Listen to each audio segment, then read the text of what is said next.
Study IQ IAS, अब तैयारी हुई अफोर्डेबल। दोस्तों आज हम बात करेंगे विजनरी मिलिट्री लीडर और भारत के पहले field marshal Sam Hormusji Framji Jamshedji Manekshaw की। ये वो नाम है जो इंडियन आर्मी के अमित इतिहास के पन्नों में इतना गहरा लिखा हुआ है कि इसे मिटा पाना नामुमकिन है। जिसने लगभग 4 डिकेड्स लंबे अपने करियर में सेकेंड वर्ल्ड वॉर से लेकर 1971 की बांग्लादेश लिबरेशन वॉर तक हर जंग में भारत का मोर्चा संभाला। वो नाम जो ना तो दुश्मन की गोलियों से डरा और ना ही इंदिरा गांधी जैसी एकाधिकार रखने वाली लीडर से, जिसने ना पद की चिंता की और ना ही पदवी की। चिंता थी तो बस हिंदुस्तान और उसकी सरहदों की। ये कहानी भारत माँ के सपूत की, इसके सीने से निकली हर सांस जय हिंद का सुर लगाती थी। तो चलिए आज हम आपको सैम बहादुर के नाम से मशहूर इस लेजेंडरी और one of the greatest consider किए जाने वाले मिलिट्री कमांडर्स की दास्तान सुनाते हैं। और साथ ही दोस्तों इस वीडियो की इंपॉर्टेंस यूपीएससी प्रीलिम्स और मेंस के GS4 के एथिक्स सेक्शन के लिहाज से भी हो सकती है। तो चलिए शुरू करते हैं आज का डिस्कशन।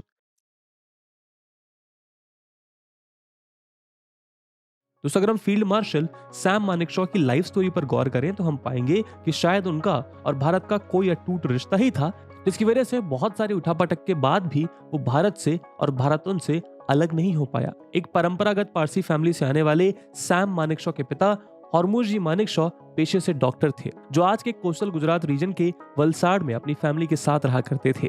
क्योंकि लाहौर में हॉर्मुसजी के काफी दोस्त थे, इसलिए वो अपनी मेडिकल प्रैक्टिस वहीं जाकर एस्टैब्लिश करना चाहते थे। यही कारण है कि 1903 में वो अपनी पत्नी हिला मेहता के साथ वलसाड़ छोड़कर लाहौर के लिए निकले। लेकिन मैटर ऑफ चांस देखिए कि जैसे ही मानेकशॉ की ट्रेन अमृतसर पहुंची, हॉर्मुसजी की पत्नी को लेबर पेन शुरू हो गया, जिसके चलते उन्हें अमृतसर में ही रुकना पड़ा और यहीं पर स्टेशन मास्टर और कुछ अन्य लोगों की मदद से हिला ने सैम के बड़े भाई को जन्म दिया। अब चूंकि ऐसी हालत में हॉर्मुसजी की फैमिली लाहौर नहीं जा सकती थी, इसीलिए उन्होंने कुछ हफ्ते अमृतसर में ही रुकने का फैसला किया। लेकिन यही हफ्ते महीनों में बदले और महीने सालों में। हॉर्मुसजी और उनके परिवार को अमृतसर भाग गया और वो वहीं बस गए। हॉर्मुसजी की मेडिकल प्रैक्टिस भी अमृतसर में अच्छी चल रही थी और यहीं पर 3 अप्रैल 1914 को मानेकशॉ फैमिली के 5th चाइल्ड के रूप में जन्म हुआ सैम मानेकशॉ का। यही वो साल था जब फर्स्ट वर्ल्ड वॉर भी स्टार्ट हो गया, जिस दौरान सैम मानेकशॉ के फादर हॉर्मुसजी ने भी ब्रिटिश इंडियन आर्मी के इंडियन मेडिकल सर्विस में एज अ कैप्टन सर्व किया। ऐसे में अपने पिताजी को देखते हुए सैम का भी बचपन से यही मानना था कि वो भी अपने पिताजी की ही तरह डॉक्टर ही बने। यही कारण है कि जब 15-16 साल के सैम ने अपने स्कूल की पढ़ाई पूरी कर ली तो उन्होंने अपने फादर से लंदन जाकर मेडिसिन की पढ़ाई करने की इच्छा जाहिर की। मगर हॉर्मुसजी ने सैम की इस बात को सिरे से नकार दिया। उनका कहना था कि उस समय लंदन जाने के लिए सैम की उम्र काफी कम थी। ऊपर से उस समय सैम के तो बड़े भाई ऑलरेडी लंदन में इंजीनियरिंग की पढ़ाई कर रहे थे। ऐसे में सैम को मेडिसिन की पढ़ाई के लिए विदेश भेजना उनकी क्षमता के बाहर है। अपने पिताजी से स्पष्ट ना सुनने के बाद सैम मानेकशॉ ने मन महसूस कर आगे की पढ़ाई के लिए अमृतसर के ही हिंदू सभा कॉलेज में एडमिशन ले लिया। लेकिन इसी बीच एक नई दिशा ने सैम मानेकशॉ के दरवाजे पर फिर से दस्तक दी। 1931 में फील्ड मार्शल सर फिलिप चेटवुड की अध्यक्षता में बनी इंडियन मिलिट्री कॉलेज कमेटी ने भारत में भी मिलिट्री एकेडमी स्टैब्लिश करने की रिकमेंडेशन सामने रखी, जहां इंडियंस को ब्रिटिश इंडियन आर्मी में एज एन ऑफिसर सर्व करने के लिए ट्रेन किया जाना था। और इस तरह देश में लेजेंडरी इंडियन मिलिट्री एकेडमी को स्टैब्लिश करके उसके लिए एंट्रेंस एग्जाम कंडक्ट करा गए। अब पता नहीं ये सैम का पिताजी के पद चिन्हों पर चलकर मिलिट्री ज्वाइन करने का सपना था या उनके द्वारा लंदन ना भेजने के लिए बगावत। लेकिन इस बार अपने पिताजी के खिलाफ जाकर सैम मानेकशॉ ने IMA के लिए अप्लाई कर दिया और जब 1 अक्टूबर 1932 को रिजल्ट आया तो कुल 40 सिलेक्टेड कैडेट्स में से Sam Hormusji Framji Jamshedji Manekshaw 6th rank पर थे। इसके बाद मानेकशॉ का मिलिट्री का वो सफर शुरू हुआ जो अपने आप में एक लेजेंडरी सफर था। अब जरा सोच कर देखिए, अगर सैम के पिता अपने प्लान के अकॉर्डिंग लाहौर पहुंच गए होते तो हो सकता है कि 1947 के विभाजन के बाद भी सैम भारत के बजाय पाकिस्तान के ही होकर रह जाते, या अगर सैम के पिता हॉर्मुसजी ने उन्हें पढ़ाई के लिए लंदन भेज दिया होता तो वो शायद कभी मिलिट्री एकेडमी का रुख ही ना करते। मगर इतने सारे मैटर ऑफ चांसेस की वजह से ही वो हुआ जो अपने आप में एक इतिहास है और भारत को सैम मानेकशॉ के रूप में एक ट्रू आर्मी मैन मिल गया।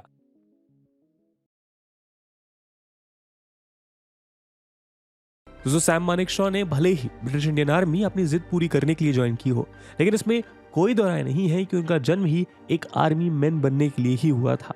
एक ऐसा आर्मी मैन जो निडर था, निर्भीक था और मौत की आंखों में आंखें डालकर दुश्मन से लोहा लेने का जज्बा रखता था, जिसका परिचय उन्होंने सेकेंड वर्ल्ड वॉर में 1942 में दिया।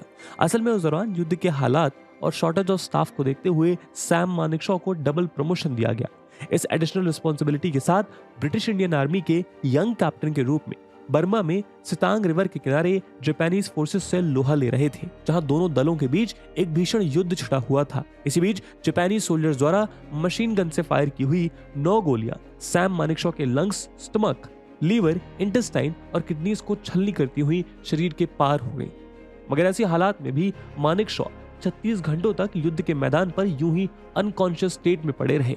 इसके बाद उनके एक सबऑर्डिनेट और सिख बटालियन के कलीग सिपाही शेर सिंह ने उन्हें अपने कंधे पर टांग कर पास के मेडिकल कैंप में पहुंचाया। सैम की हालत देखकर डॉक्टर ने उन्हें फिनिश्ड केस बता दिया, जहां उनका कहना था कि सैम मानेकशॉ के बचने की कोई गुंजाइश नहीं है। ऐसे में डॉक्टर्स का मानना था कि लिमिटेड मेडिकल सप्लाई और डॉक्टर्स की कमी को देखते हुए युद्ध मैदान से आते बाकी सोल्जर्स पर ध्यान दिया जाना ज्यादा जरूरी है। यहाँ तक कि मानेकशॉ की बहादुरी की कहानी सुनकर उनके सुपीरियर और divisional commander British major general D T कॉन भी मेडिकल कैंप में जा पहुंचे, जहां उन्होंने खून से लथपथ और मौत की कगार पर खड़े मानेकशॉ के सीने पर अपना मिलिट्री क्रॉस पिन कर दिया। असल में उस दौरान ब्रिटिश आर्मी में मिलने वाले मिलिट्री क्रॉस युद्ध के मैदान पर एग्जेम्पलरी रोल के लिए दिया जाता था, लेकिन इस क्रॉस को मरणोपरांत अवार्ड के तौर पर नहीं दिया जा सकता था। ऐसे में मेजर जनरल डीटी कॉन भी मान चुके थे कि शायद मानेकशॉ अब बचेंगे नहीं, और इसीलिए वो जल्द से जल्द मानेकशॉ के जीते जी उन्हें मिलिट्री क्रॉस देना चाहते थे। मगर सिपाही शेर सिंह डॉक्टर से सैम बहादुर को ट्रीट करने के लिए मिन्नतें करते रहे, और इसी बीच अचानक सैम को होश आ गया, जिसे देखकर कैंप में मौजूद सर्जन ने अचंभित होकर शेर सिंह से पूछा आखिर इसे क्या हुआ। लेकिन इसका जवाब मानेकशॉ ने खुद बड़े ही मजाकिया लहजे में दिया और मुस्कुराते हुए कहा, डॉक्टर मुझे एक गधे ने लात मार दी है। जिसे सुनकर डॉक्टर भी हंसने लगे और बोला, जो आदमी ऐसी हालत में भी मजाक कर सकता है उसे तो बचाना ही पड़ेगा। दोस्तों, जब 1947 में भारत का विभाजन हुआ तब भी पारसी समाज के सैम मानेकशॉ के पास ये मौका था कि वो चाहते तो पाकिस्तानी आर्मी में जा सकते थे, मगर यहाँ उन्होंने इंडियन आर्मी को ही चुना।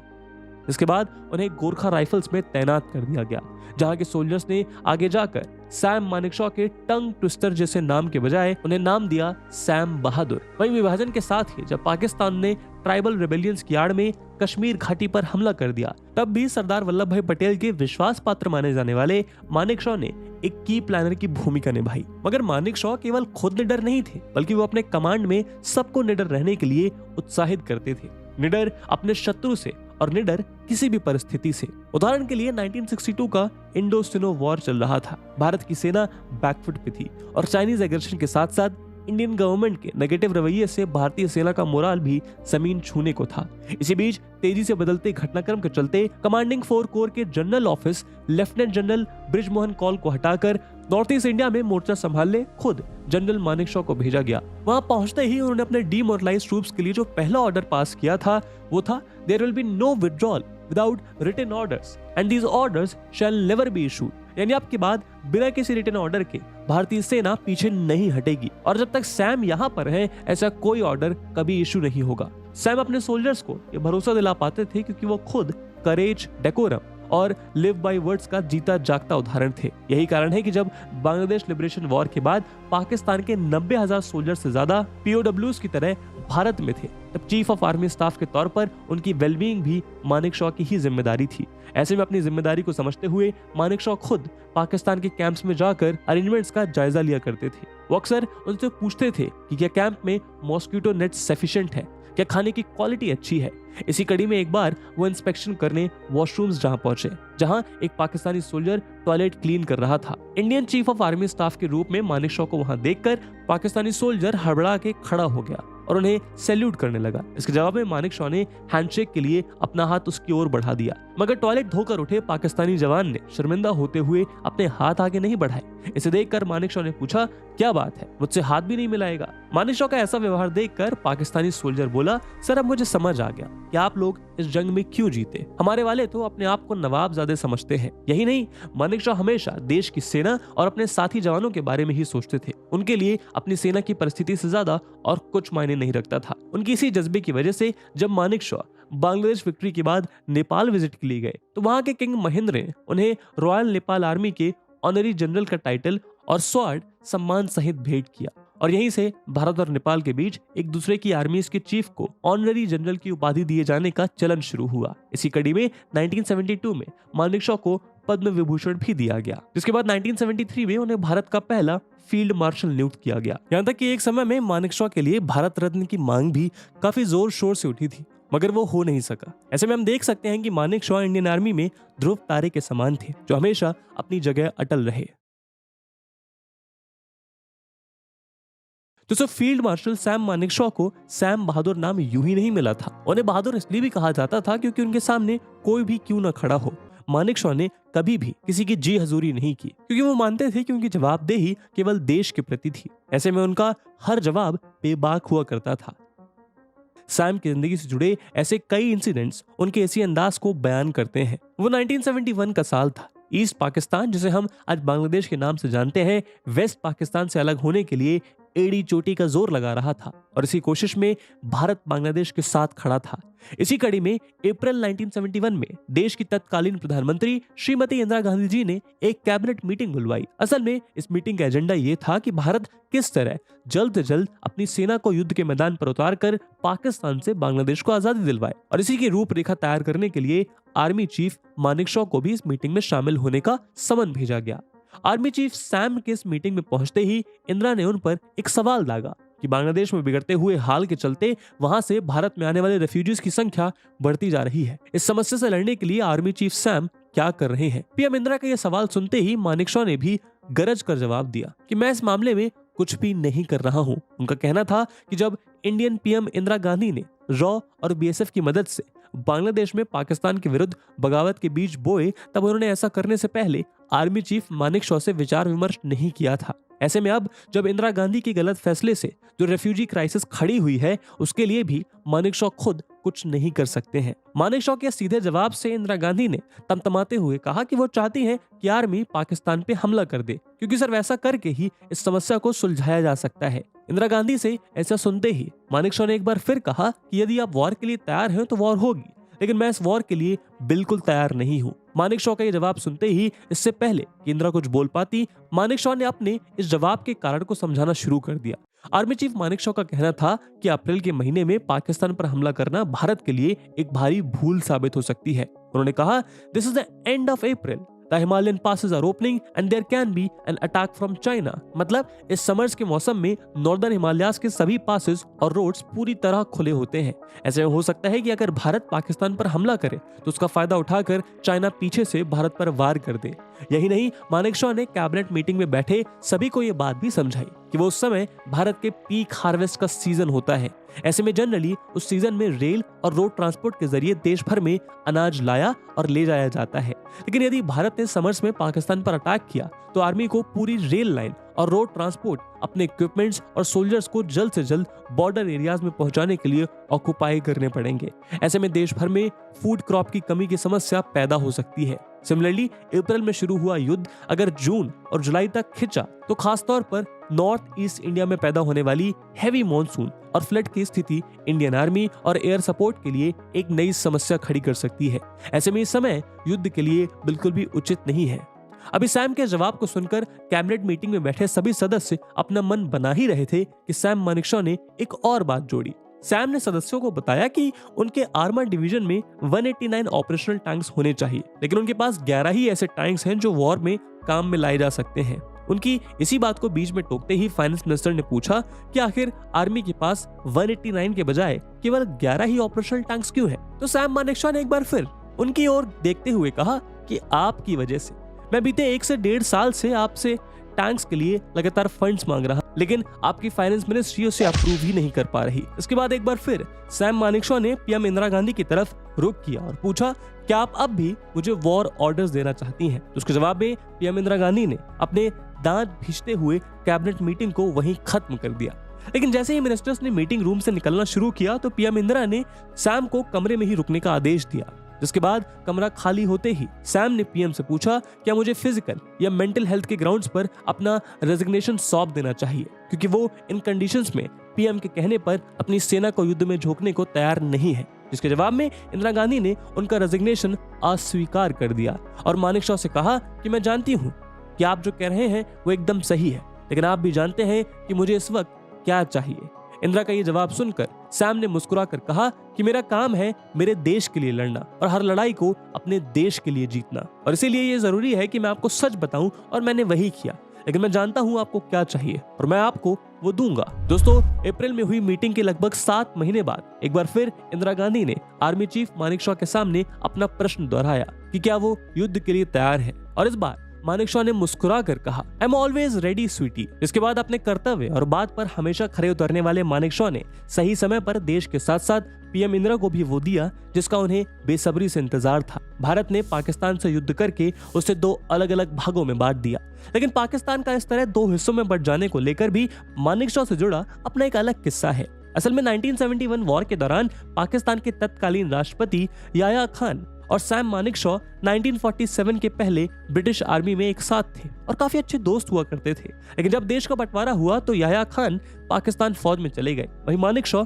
भारत में रहे। उस समय मानेकशॉ के पास एक यूएस मेड मोटरसाइकिल हुआ करती थी, लेकिन 1947 में याह्या खान ने जाते जाते मानेकशॉ से यह अमेरिकी मोटरसाइकिल 1000 रुपए में खरीद ली, लेकिन पैसे नहीं चुकाए। समय बीतता गया, मानेकशॉ भारत में आर्मी चीफ बने तो पाकिस्तान में याह्या खान ने सरकार का तख्ता पलटकर राष्ट्रपति बन गए। जब 1971 की जंग में पाकिस्तान ने सरेंडर कर दिया तब मानेकशॉ ने मजाकिया अंदाज में ठहाका लगाते हुए कहा कि आज जाके याह्या खान ने मेरी मोटरसाइकिल का दाम चुकाया है, वो भी अपना आधा मुल्क देकर। अपनी हाजिर जवाबी के लिए मशहूर मानेकशॉ ये बात खुद बताते हैं कि उन्हें पीएम इंदिरा गांधी को मैडम कहकर संबोधित करना अच्छा नहीं लगता था। वो अधिकतर उन्हें प्राइम मिनिस्टर कहकर ही बुलाते थे, बल्कि क्योंकि इंदिरा गांधी के पति फिरोज जहांगीर गांधी पारसी थे, इसलिए मानेकशॉ भी उन्हें कभी कभी अपनी पारसी कनेक्शन की वजह से आत्मीयता से स्वीटी बुलाते थे। दूसरी ओर ये वो दौर था जब इंदिरा गांधी खास तौर पर अपनी लीडरशिप, पॉलिटिक्स और ब्यूरोक्रेसी के कंट्रोल को लेकर हमेशा सतर्क रहा करती थी। ऐसे में इस बीच एक बार फिर अफवाह फैली कि मानेकशॉ आर्मी की मदद से सरकार का तख्ता पलट करने की फिराक में है। इस अफवाह से इंदिरा गांधी भी कुछ सहम सी गईं और उन्होंने खुद मानेकशॉ को मीटिंग पर बुलाया और इस बारे में सवाल किए। पीएम के ऐसे सवालों के जवाब में आर्मी चीफ ने कड़क अंदाज में कहा, मेरी और आपकी दोनों की नाक बड़ी लंबी है, मगर मैं दूसरों के काम में नाक नहीं अड़ाता, इसलिए आप भी मेरे काम में नाक न डालें। राजनीति करना और देश चलाना आपका काम है, वो आप करिए। सेना का नेतृत्व करना मेरा काम है, वो मैं करूंगा। जाहिर है कि मानेकशॉ केवल अपने कर्तव्य के प्रति वचनबद्ध थे। उन्हें इस बात से फर्क नहीं पड़ता था कि पीएम या मिनिस्टर की कुर्सी पर कौन बैठा है, वो केवल अपने देश और अपनी सेना के बारे में सोचते थे। मगर कुछ अनकही कहानियां ये भी कहती हैं कि सैम की इसी बेबाक छवि ने उन्हें काफी नुकसान भी पहुंचाया। आफ्टर ऑल एक कहावत है ना कि आंधी में जो पेड़ झुकते नहीं वो टूट जाते हैं। ऐसे में सैम के जीवन के आखिरी पड़ाव में ऐसी कई आंधियां आई जिन्होंने उन्हें तोड़ने का प्रयास किया। दोस्तों, भारतीय सेना में फील्ड मार्शल एक सेरेमोनियल पोस्ट मानी जाती है। यही कारण है कि अब तक भारतीय सेना के इतिहास में सैम मानेकशॉ के अलावा केवल केएम करियप्पा ही हैं जो उस पोस्ट पर रहे हैं। वहीं फील्ड मार्शल कभी भी रिटायर नहीं होता, बल्कि फील्ड मार्शल अपनी यूनिफॉर्म, फुल सैलरी और ऑफिशियल रैंक पर अपनी डेथ तक बने रहते हैं। यहाँ तक कि फील्ड मार्शल को अपनी यूनिफॉर्म में एक सेरेमोनियल बैटन भी मिलता है। 1973 में सैम मानेकशॉ को फील्ड मार्शल की रैंक तो अवार्ड की गई, मगर इसके साथ ही मिलने वाली बाकी सुविधाएं जैसे ऑफिशियल कार्स, रेसिडेंस, स्टाफ और ऑफिस इंडियन गवर्नमेंट द्वारा उन्हें कभी प्रोवाइड नहीं किए गए। यहाँ तक फील्ड मार्शल की सैलरी के बजाय मरते दम तक उन्हें आर्मी के जनरल की ऑफिशियल पेंशन ही दी जाती रही। सीनियर आर्मी ऑफिशियल्स के साथ साथ बहुत से वेल एक्नॉलेज्ड इंडिविजुअल्स इस बात को एक्सेप्ट करते थे कि सैम मानेकशॉ के साथ ये व्यवहार दुर्भाग्यपूर्ण था। हालांकि मानेकशॉ जब तक जिए उन्होंने इस बात पर कभी कोई प्रतिक्रिया जाहिर नहीं की। हालांकि न्यूज रिपोर्ट्स के मुताबिक 2007 में प्रेसिडेंट एपीजे अब्दुल कलाम ने फाइनली अपने इनिशिएटिव पर मानेकशॉ को 1.3 करोड़ के चेक के रूप में बीते 30 सालों का अरियर पे किया था। लेकिन बैंक द्वारा इस चेक के ऑनर होने से पहले ही अपने जीवन के 94 बसंत देख चुके सैम मानेकशॉ 27 जून 2008 को निमोनिया से लड़ते हुए परमात्मा में विलीन हो गए। कहा जाता है कि सैम मानेकशॉ के आखिरी शब्द भी आई एम ओके ही थे, जो बताता है कि आंधियां चाह कर भी सैम मानेकशॉ के जज्बे को तोड़ नहीं पाई। दोस्तों, ये बात भी सच है कि सैम मानेकशॉ को मरणोपरांत भी उस सम्मान नहीं मिला जिसके वो हकदार थे। जहां देश के पहले फील्ड मार्शल के फ्यूनरल में भी पीएम, प्रेसिडेंट और डिफेंस मिनिस्टर के साथ साथ आर्मी, नेवी और एयरफोर्स चीफ्स भी नदारद रहे। हालांकि बांग्लादेश ने मानेकशॉ को उनके नेशन के फाउंडेशन के लिए अपना ग्रेटफुल ट्रिब्यूट समर्पित किया था। तो दोस्तों ये थी अमर गाथा सैम मानेकशॉ की। आप कमेंट करके जरूर बताइएगा कि उनके जीवन का वो कौन सा किस्सा है जो आपको सबसे ज्यादा इंस्पायर करता है। और इसी वीडियो से जुड़ा एक सवाल मैं आपके लिए छोड़कर जा रहा हूं जिसको आपको कमेंट सेक्शन में आंसर करना है। The question is, professional knowledge and professional competence are the main attributes of leadership. Comment. And with this question my friends, that's it for the video. I hope आपको video पसंद आई होगी, और अगर पसंद आई है तो अपने दोस्तों के साथ शेयर करना मत भूलिएगा। हम मिलते हैं अगले वीडियो में, तब तक के लिए जय हिंद, जय भारत। स्टडी IQ IAS, अब तैयारी हुई अफोर्डेबल।